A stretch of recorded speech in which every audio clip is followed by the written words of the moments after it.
I'm going to take you on a journey. It was midnight, and I was standing on a Mediterranean rooftop. The waves were crashing loudly on the beach in front of me. In the distance, a storm cloud was lighting up the sky. Above me, shooting stars were darting across the night. And then silhouetted behind me, the volcano was erupting. Now, I was surrounded by inspiring entrepreneurs who were talking about their ideas, their businesses, the future. They were sharing moments and friendships. And I thought to myself, how on earth did I get here? This scene I've just described to you happened only 3 months ago on the beautiful volcanic island of Stromboli in Italy. I'd visited Stromboli over the years for Festa del Fuoco, the International Fire Dancing Festival. And this time, with the help of the Festa team, I'd brought together a bunch of entrepreneurs for something a bit different. 15 entrepreneurs had come to the island for the inaugural Entrepreneurs Volcano Retreat. The entrepreneurs were a mixture of digital nomads, solopreneurs, and change makers. And running this was blurring the lines of work and play, which to me is the ultimate definition of success. Now, over the last 10 years, I've been on an adventure that led me to this volcano. I started off studying biotechnology at the University of Otago, as I was passionate about the real-world applications of science. I had amazing hobbies in stilt walking and fire performance, and I had jobs in events management. I loved bringing people together to share moments and inspiration, whether it was volunteering, or festivals, or retreats, or business, performing, or ideas. And towards the end of my science degree, I wanted to learn more about business. And I noticed that the people I found really interesting around university, they were these entrepreneurs. And at that stage, I didn't even know what entrepreneurship was. But I also found out there was this Masters of Entrepreneurship at the university. So I went and studied it for 2 years. And it was a whirlwind of ideas to change the world, of meeting interesting people, of overdosing on adrenaline and caffeine. It was epic. And my journey into this crazy world of entrepreneurship had just begun. During my master's, I co-founded Highly Flammable Entertainment, which essentially was a combination of my passions in events management, business, and for bringing people together to challenge themselves and challenge the world we live in, to break norms through providing crazy, creative entertainment. Highly Flammable Entertainment is now 7 years old, and we have a team of 100 amazing people New Zealand-wide. Our crazy characters include fire dancers, stilt walkers, glow performers, jugglers, pyrotechnics, and of course, the incredible Mirror Man human disco ball. So, a few years ago, about 3 years ago, things took a turn. I was getting bored. We had taken Highly Flammable New Zealand-wide, and I was ready for a new challenge. So, I did some travel. And initially, I thought about launching Highly Flammable overseas. But then, I came across this world of digital nomads. Now, digital nomads are people that can work remotely, often just using their laptop. Some of them have really flexible jobs, whereas others have their own online businesses.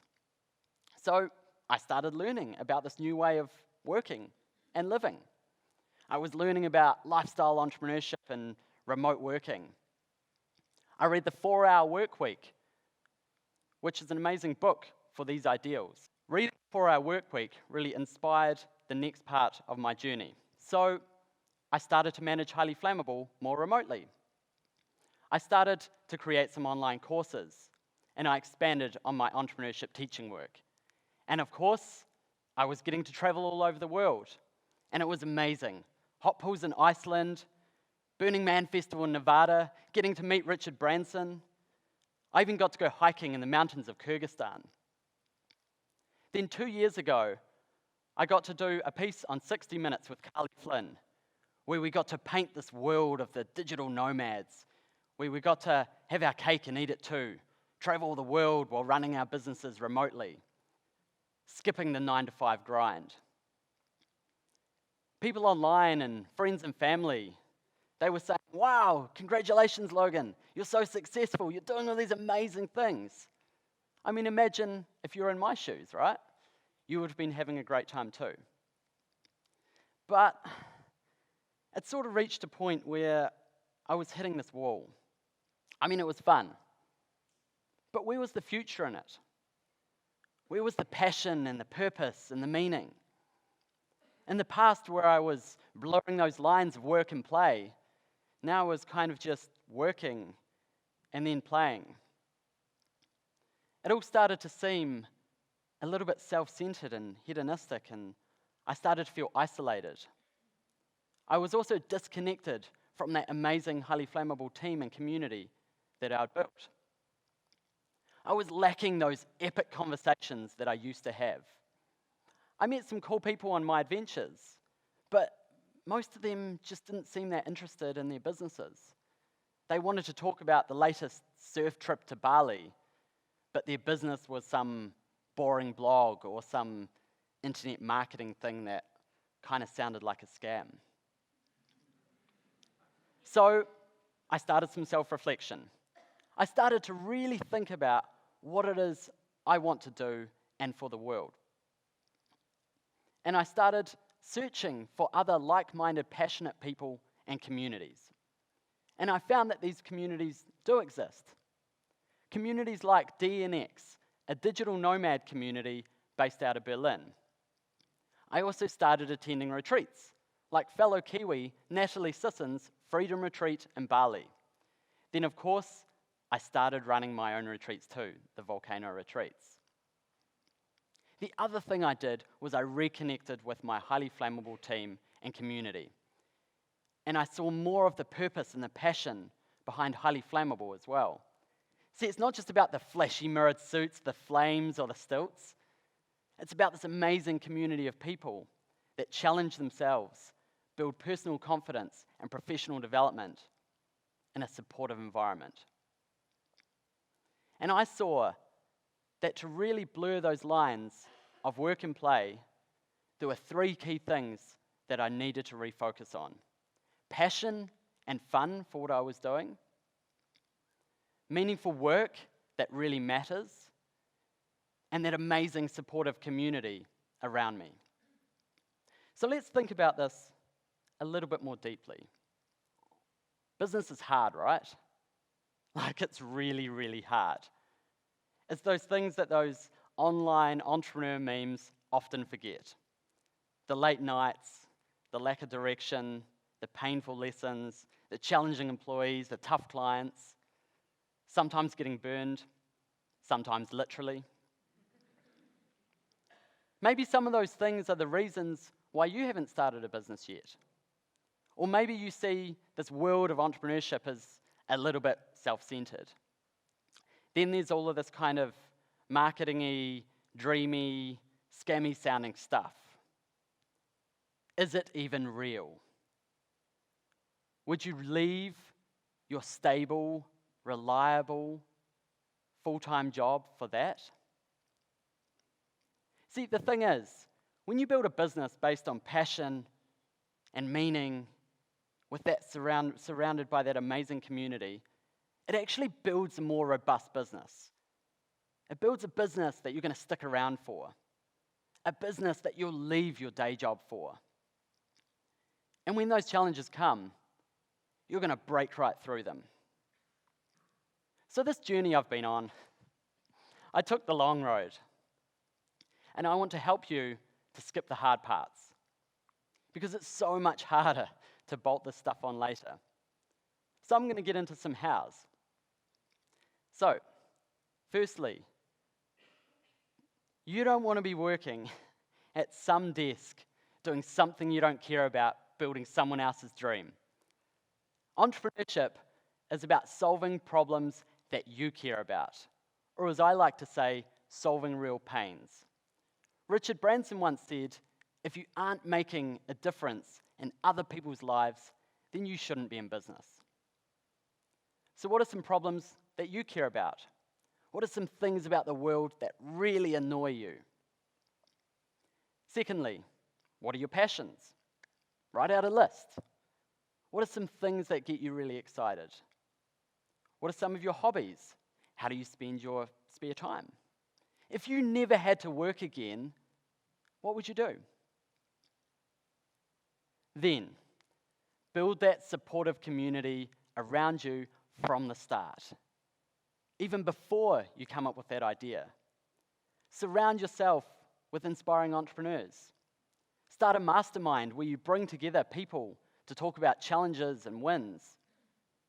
Attend conferences and retreats, not because you want to make sales, but because you want to really connect and build that supportive community around you. We are the average of the 5 people we hang out with the most. And that is so true. Then lastly, sometimes we get so wound up in the business of living that we really forget to take time to think. So reflect on the past. Journal, meditate, practice mindfulness, try yoga. Every year, I go on a 3-day personal retreat to Mount Cook. And I reflect on the past and I plan the future. And out of everything, it makes the most difference. So, I've gone through this list. And some of you are probably going, yeah, cool story, Logan, that's great. But I'm not an entrepreneur. I don't want to start a business. I've got a stable, reliable, full-time job, actually. However, opportunities and advances in technology mean that it's easier for more and more people to get involved in this world of entrepreneurship. Where the world of jobs is getting less secure, entrepreneurship is getting easier, less risky, and cheaper. You'll find now that the entrepreneurship journey is getting easier by the day because of all of these changes. Now, the other thing about entrepreneurship is it's your best way to give impact and value to the world, and also to reach your own full potential. So this journey I've been on, I'm going to keep going. I'm going to keep blurring those lines of work and play. I'm going to keep growing those communities and connecting with those communities through my businesses and my retreats. I feel like my journey into that crazy world of entrepreneurship is just starting all over again. And for you, your volcano is waiting. So come join us.